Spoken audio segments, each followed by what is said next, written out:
Assalamualaikum warahmatullahi wabarakatuh. Perkenalkan, saya Angelina Deborah Purba dengan NIM C240123128. Di sini akan memaparkan hasil analisis pertumbuhan, reproduksi, dan makanan ikan Scomber japonicus hautan 1782 yang ditangkap di Selat Bangka. Adapun anggota kelompoknya Amara Anzani, Nabila Zahra, Muhammad Zaki Satrio, Muhammad Isan, Samuel Vanjoy, Zulfan, Putri Risya, Jati, dan Fahrudin Hidayat, yang dibimbing oleh Kak Adiba Nafisa Mardia.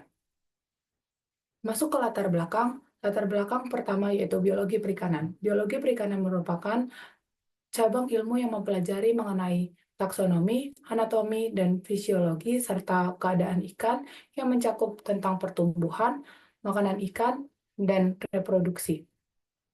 Ikan yang kami ambil adalah ikan salam, di mana ikan salam merupakan ikan pelagis yang memiliki nilai ekonomis tinggi yang banyak dikonsumsi oleh masyarakat. Ikan salam merupakan ikan yang dapat hidup pada suhu 10-27 derajat Celcius. Ikan salam banyak tersebar pada Selat Bangka, di mana Selat Bangka merupakan selat yang didominasi oleh perairan. Selat Bangka merupakan perbatasan antara Indo-Pasifik yang berdekatan dengan Laut Sumatera dan Bangka. Tujuan dari analisis ini yaitu mengidentifikasi pola pertumbuhan ikan salam, memahami laju pertumbuhan dan faktor yang berpengaruh, menganalisis rasio kelamin, mengidentifikasi jenis dan komposisi makanan yang dikonsumsi. Manfaat dari praktikum ini yaitu memberikan informasi terkait aspek biologi ikan salam Scomber japonicus yang dapat dipakai dalam memberikan keputusan dan kebijakan tentang pengelolaan sumber daya ikan salam yang berkelanjutan. Masuk ke metode, sama seperti kelompok-kelompok yang lainnya, yang dimulai pada tanggal 31 Agustus tahun 2024 sampai dengan 16 November 2024, yang dilaksanakan di laboratorium serta di MSPI IPB University. Untuk alat dan bahan dapat kita lihat. Lanjut ke prosedur, di mana prosedur ada pertumbuhan, ada reproduksi, di mana reproduksi nanti mencakup ada volumetrik, gabungan, dan gravimetrik. Ada prosedur dari makanan, analisis data pertumbuhan yang kami gunakan yaitu distribusi frekuensi panjang, hubungan panjang dan bobot ikan, serta faktor kondisi. Untuk reproduksi ada nisbah kelamin, indeks kematangan gonad, fekunditas, diameter telur, serta tingkat kematangan gonad.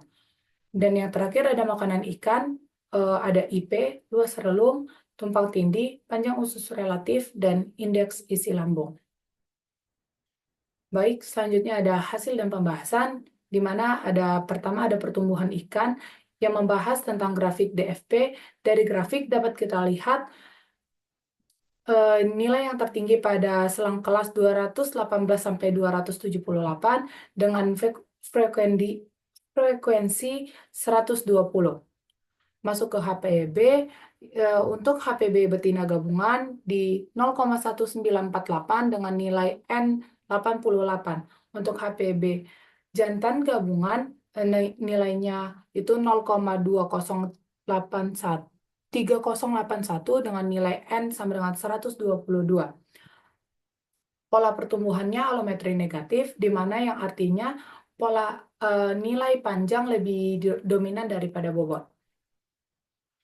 Selanjutnya masih di pertumbuhan, yaitu yang terakhir ada FK atau faktor kondisi. Faktor kondisi gabungan dapat kita lihat didominasi pada bulan September yang dimulai dari 0,6 sampai 1. Selanjutnya ada FK jantan gabungan yang didominasi juga pada bulan September dimulai dari 0,6 sampai 0,9. Ada juga FK betina gabungan yang didominasi juga pada bulan September dimulai dari 0,6 sampai 0,8. Masuk ke reproduksi di mana ada TKG total. TKG total lebih dominan pada TKG 4, yang artinya ikan sudah siap untuk memijat. Pada TKG jantan, dapat kita lihat yang paling tertinggi pada TKG 3.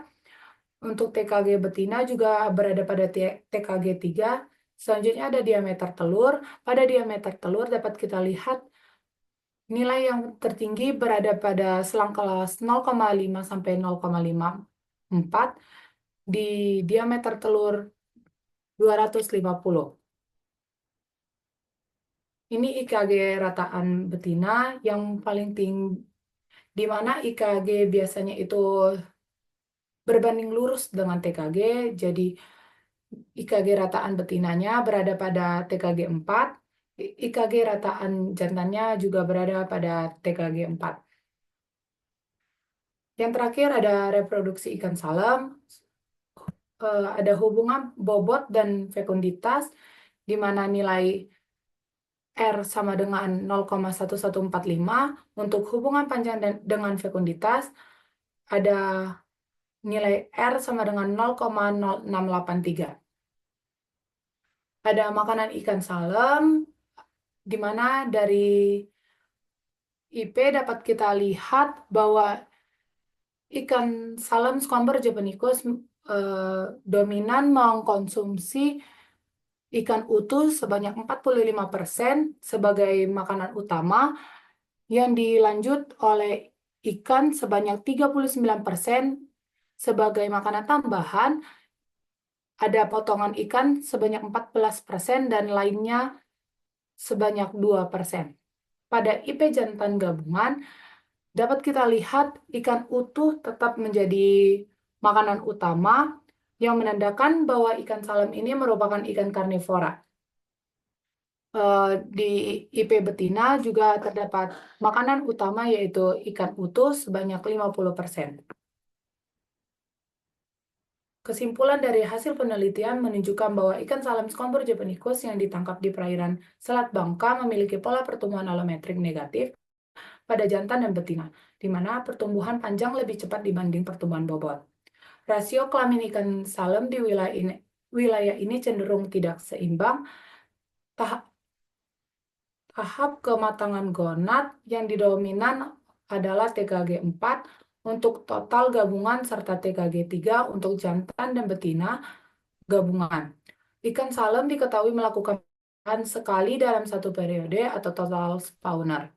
Jenis makanan yang ikan salem meliputi ikan utuh, potongan krustasea, tulang ikan, dan sisik.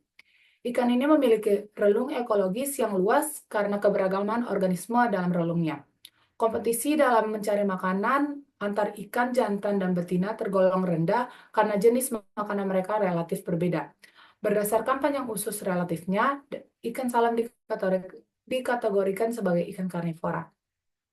Adapun saran, ikan salem Squamber japonicus merupakan ikan pelagis yang bernilai ekonomis tinggi dan memiliki komoditas penting bagi perairan Indonesia, terutama di perairan Selat Bangka.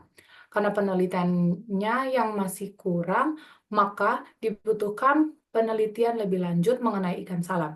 Hasil penelitian dapat menjadi model dan dasar sebagai aksi yang harapannya yaitu ikan salem tetap lestari dan tetap menjadi komoditas penting bagi perairan Indonesia dan juga lebih terkelola dengan baik dalam pengelolaan sumber daya perikanan.